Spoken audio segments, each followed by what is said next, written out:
All right, well, I'm going to go ahead and get started. Welcome, everyone. Here to talk about connected cars, identity at scale. My name is Stephen Venema. I'm with ForgeRock. So let's look at connected cars. I think one of the fundamental questions we have to answer is who's in the driver's seat these days? And soon the answer might be no one. Like, that's not disturbing. There's a lot of controversy about how much autonomy we grant to cars, our own cars, and I think that it's coming though, and it's already, autonomous cargo ships are already a thing, right? So modern cars have a presence in the digital world. So perhaps multiple people are in the driver's seat, metaphorically speaking. So an owner, for example, could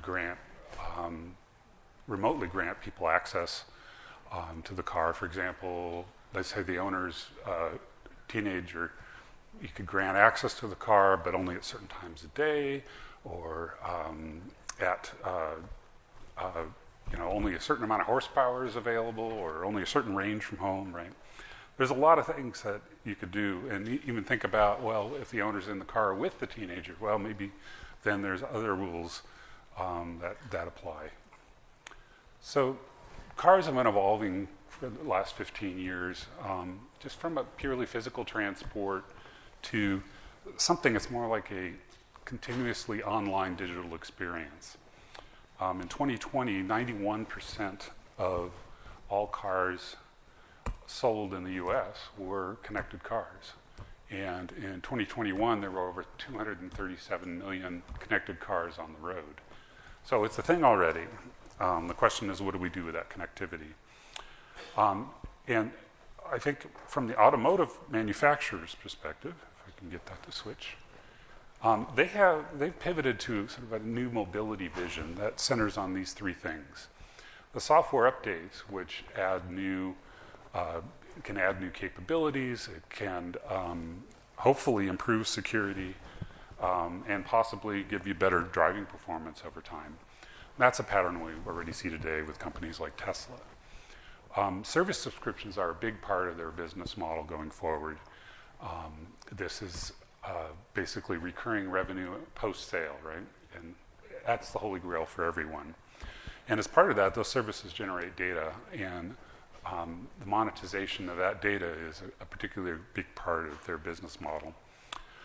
This is not just like a couple of companies. If you look around on the web at all the major companies, you'll see most of them already moving in this direction. Some are further along than others.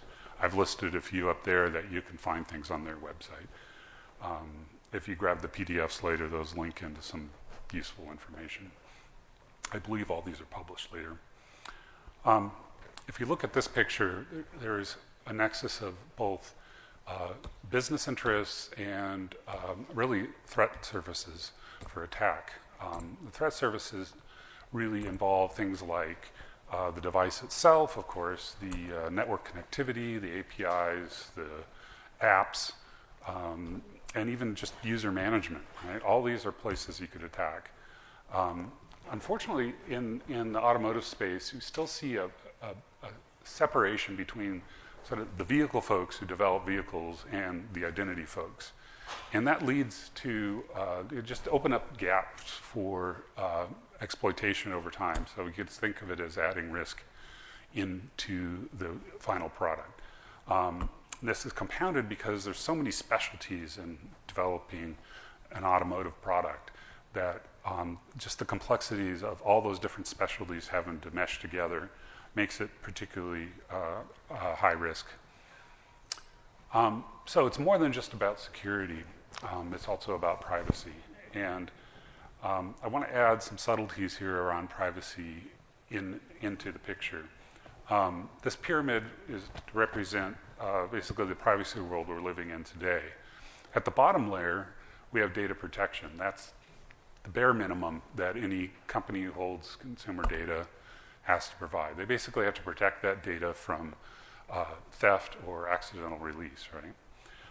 A fun fact is that the GDPR and other privacy regulations, they sorry, lost my train of thought. They treat the data coming off the car, most of the data coming off the car, as PII because it's associated with a registered owner. That has some interesting implications. There's a link up there to mycarmydata.eu. If you're interested, that's a great place to read up on that whole sort of messy space, if you will. One of the things to think about in this layer is that there's a strong affinity between security and privacy here in terms of data protection. You can see zero trust and some of our favorite identity standards on the right. Moving up in the pyramid, we have data transparency. And that's really about being open and honest about what the holder of the data, the manufacturing company oftentimes, is doing with the data they have and what data they want from you. There we go. The pinnacle of the pyramid is data control. And this is about giving the data subjects, the end users or owners of the car, control and agency over what happens with their data. All of this creates a framework around where we can think about all the different ways that data can be transmitted from the car to various parties. And you were talking about things like the telematics from the car, say acceleration or throttle or steering or braking, what kind of driver are you, right? It could also be your nav data around, what routes do you take? What destinations do you go to? All of this data can flow off of the car, and the question is, who has access to this data? And it can flow to, the manufacturer, of course, the dealers, the third parties who are operating some of the services, and it can ultimately just be sold to another third party or multiple third parties. So privacy is really an important part of the picture along with security. And the last one is really adding into the picture is user experience. One of the big things around connected cars is that you don't always have connectivity, and it can cause disjoint user experience and actually open up attack vectors. Basically, when connectivity becomes unavailable, it's possible for the systems to be attacked, possibly, and also, basically, the car is responsible for maintaining its functionality, even in the disconnected case. It's important to note that there may be some special access patterns that have to be provided for safety issues. So it isn't all just about security. There's a safety component that may override security. Another issue is that there's a lot of identities, and I'll go into these in a minute, that need context in order to make good decisions about what kinds of say, commands or data can flow between different parties. This can't be done really in a bolt-on way. You've got to think about it ahead of time, which is why that separation of the vehicle people and the identity people can be a real problem. So basically, if we have, if we want to do this vision, this mobility vision, then security, privacy, and experience, it all must be a no-compromise deal. We can't just have the thinking about one and trading it off against another. And think about it that data is definitionally PII data, and that it needs to flow into a pretty wide ecosystem that ranges from, insurance companies, repair shops, carpools, navigation, infotainment, and driving too, right? There we go. So think about all the different moving pieces here. Of course, you have the cars themselves, and you have the components that are in the car, and some of those may even be third-party components. And then you have the software that goes on the cars and its components, and that has to be configured and updated and so on.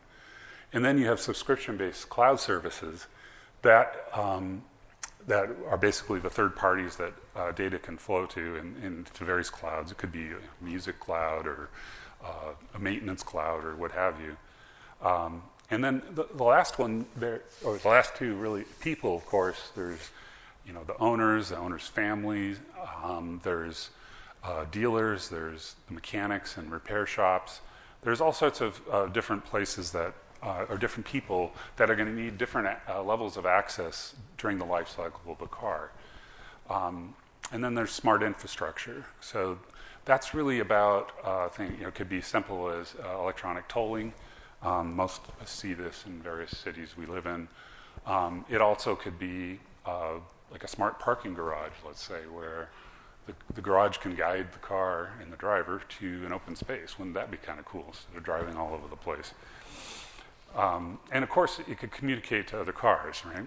So our hypothesis is that if you put identity at the center, you can solve a lot of the authentication and authorization challenges and basically enable the security systems and the business logic to do a better job. There's some things to look at as we go. One is reliability. It's important to have the software that runs in the car to not be excessively reliant on connectivity to a cloud, in order to have that smooth user experience. And in terms of security, it's important to follow a least privilege type of approach, because that way, if, say, a third party is compromised, the blast radius, if you will, of what data that the attacker can get to is minimized. In terms of data privacy, it's important to have a central place to manage consent and relationships, and with an emphasis on making sure that it is user-centric, so the user can manage those things that, again, at the top of that pyramid you saw earlier. So what does it look like today, or in the coming days? We're already seeing some of this with the different manufacturers. First of all, the manufacturers are moving to a direct sale to customer level, so not necessarily using dealers at all. So the sales journey really begins with a visit to a website from the prospect's browser, and ultimately ends, of course, with taking delivery of a car, one hopes. And between all those, the customer is in much more control. They're not going to a dealership and having to look at only what's on the lot and so on. So think about, here's a hypothetical, some of the steps that could happen there. They could explore configs and save them on the manufacturer's website to come back later, talk to a spouse, whatever. They could arrange a test drive. So that's a yellow box because it actually involves a physical interaction if they do that. They could ultimately make a down payment and place an order and actually receive a digital key right then, even before the car exists. They can arrange financing, and that, say, with a third party that then works with the manufacturer. They could receive build updates over time from the manufacturer on the progress of their car. They could arrange title and insurance, and all this before they take delivery of the car. So if you think about it, there's a lot, identity plays a role in all these different transactions that are going on here. And it's even before some of the actors are known, or even some of the devices like the car physically exist. As a customer and the manufacturer and any third parties, they can reap benefits from this kind of early relationship type of transactions that basically allows them, for example, to change configuration before the car gets to a certain point in the manufacturing line, like, hey, I want to change the color of my car. Getting updates, of course, on the progress. They could tailor, the third parties could tailor value-add offers to the customer that'd be all lined up. And you could even pre-configure the car before it's delivered to the things that you want as an owner. And then after the car is delivered, the journey continues post-sales, right? I mean, you have these different subscription services, different kinds of payment, adding in other end users like family, issuing new digital keys to them, and so on. So lots going on there. When you look at all those different actors that I just showed, Oftentimes, these are pretty siloed interactions. For example, your XM radio, you have a separate, if you have an XM radio account, it's a separate account with XM. And the tie-in is through some, like a serial number in the XM radio itself. And those can tend to cause problems. Basically, the silos don't communicate well. And so the systems take kind of a blinkered view of what they need and what they'll accept in terms of identity and authorization. And therefore, access control becomes pretty iffy and possibly just stale. And adding things like new subscription services can really cause a mess in this. So this slide actually kind of looks like a silo, but what if the access rules were driven by entity relationships? So basically, an identity layer that has that security and privacy and user experience at its core. It's kind of an inside-out view of how you can, instead of bolting identity on, make it really part of the integral journey. And this, again, the security posture is built over time, that as the identities are needed, they can be added. So the use of relationships and identity can really make a lot of the jobs easier for all concerned. So what are the requirements you really need to solve for with a relationship-based identity path? From the owner's perspective, they have a lot of questions like, is the manufacturer trustworthy? Is the car safe? Can I share the car with others? How do I position the seat and manage other preferences?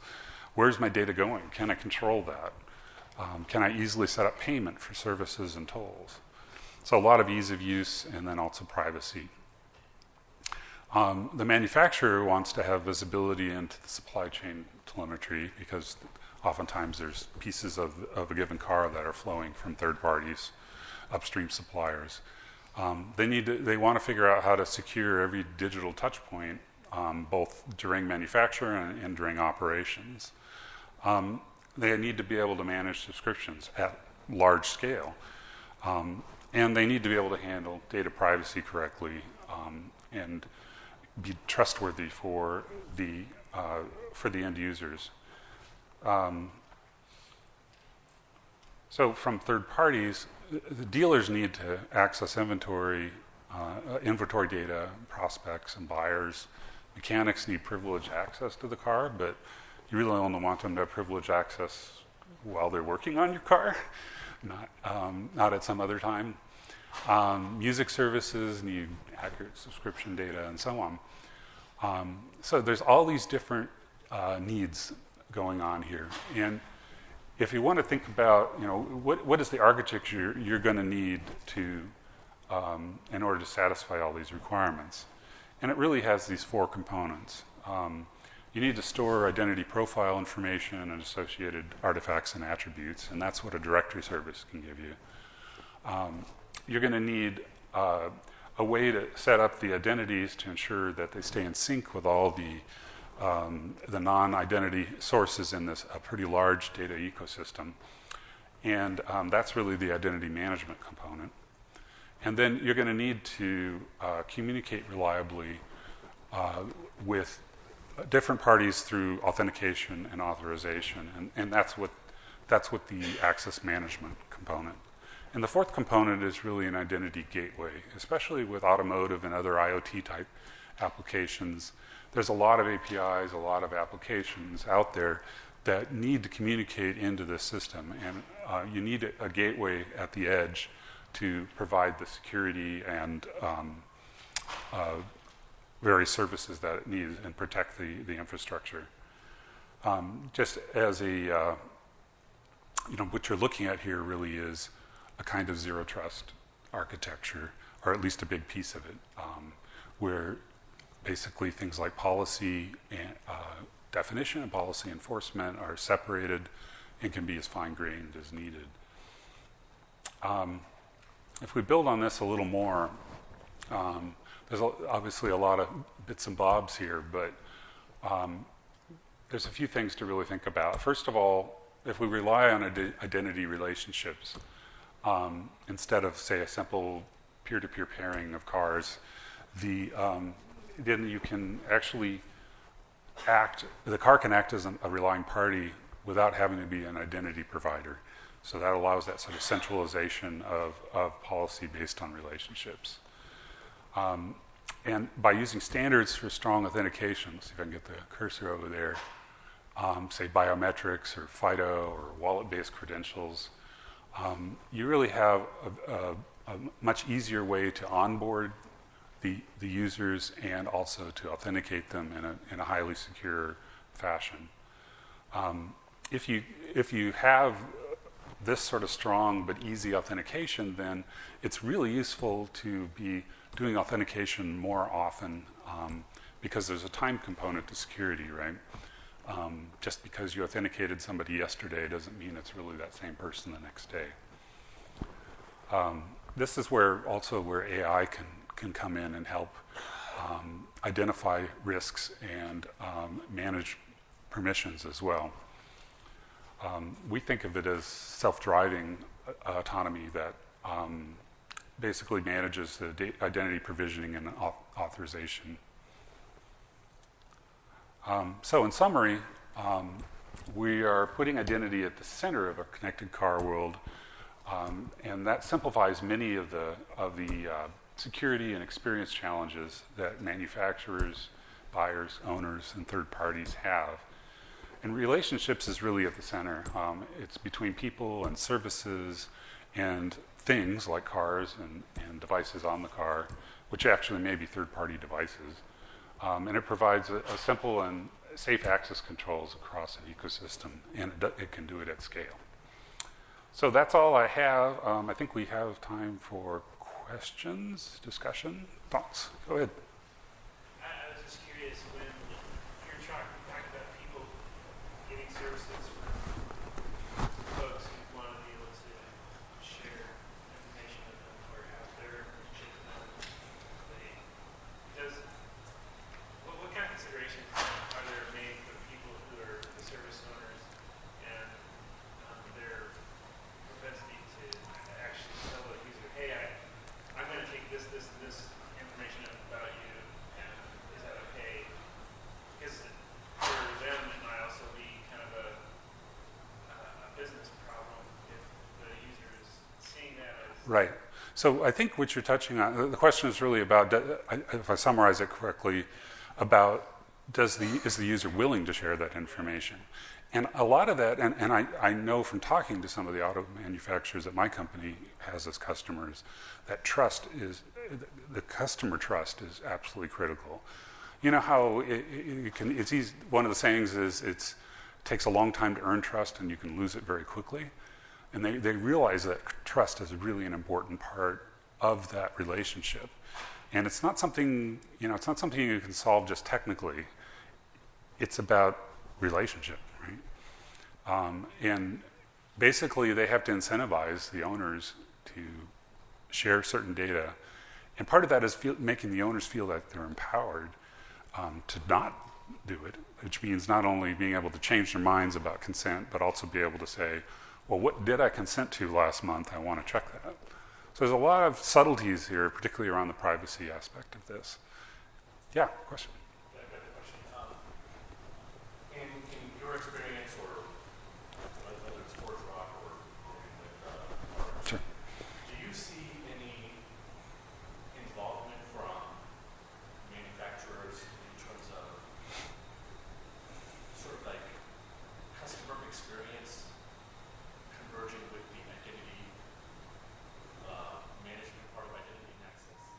Are you talking about like, do the different manufacturers collaborate on this? Not Or? collaborate, but like, so I went over to Tesla, right? So I got those cars now. Mm-hmm. And coming in from Toyota, I feel a bit more involved with my ownership.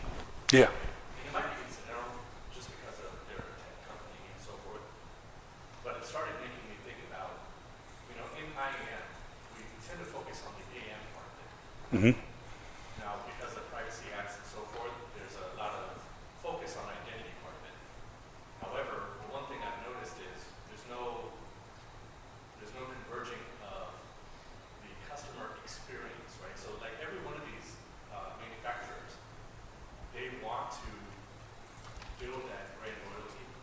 And it can be right on the identity. Right? I'm still seeing a bit of that gap because maybe they don't understand it, and maybe we're focusing on the technology side of it. Yeah, I do think that the manufacturers are on a learning journey, just like the rest of us. And some are going to do things better than others. But it's my belief that you can't really compromise on the security and the usability and the privacy components of this. Ultimately, a fail in any one of those is a fail for the customer overall, right? So I think it's a learning curve, and different manufacturers are further along on different aspects of it, but really they need to be doing all three. So, and time is kind of up, but let me just take one more question if we can make it quick. She was flagging. Yeah, go ahead. Great detail, thanks, Steve. But Yeah. have you seen anything, it's kind of tangent, also personal interest, where using access management with a vehicle to actually physically secure the vehicle for meeting instead of just having a key fob, or I think Tesla has a card, right? Yeah. Putting MFA on top of that, or putting a Sure. Yeah, or say a digital credential in your. There's some work going on in the Linux Foundation under Connected Car Consortium. And I haven't checked it lately, but I think that's one of the places that they're looking at that. It's always that, there's competitive advantage and then there's advantage to standards and so on. Particularly digital wallet stuff is moving quickly, but it's not quite there yet. Yeah, I'm curious if the aftermarket will adopt it. Everybody heard about the viral where you can start a Kia with like the Yes. phone plug. I have one with a sports car and start. Yeah. I'm trying to figure out a better solution. So Right. I'm curious how that's evolving. Yeah. Yeah, you might connect in with the Connected Car Consortium and see what they're up to. I just to advertise, I'm doing an IoT identity in critical infrastructure on Friday morning if anyone's interested in that. So that's it.